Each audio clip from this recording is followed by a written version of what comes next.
We are told that Leela brought 6 liters of water to the picnic. Omar brought 4/3 as much water as Leela, and Zoe brought 2/3 as much water as Leela. Put Leela, Omar, and Zoe in order from the least to the greatest amount of water they brought. Okay, pause this video and have a go at this before we do this together. Okay, so let's just think about this. Leela brought exactly 6 liters of water. Omar brought 4/3 as much water.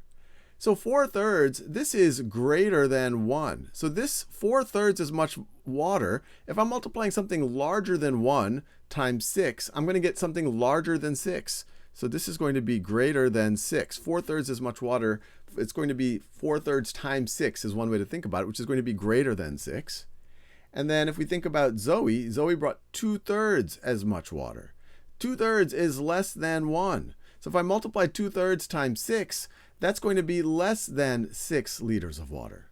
So now we can put them in order. The person who brought less than 6 liters is Zoe.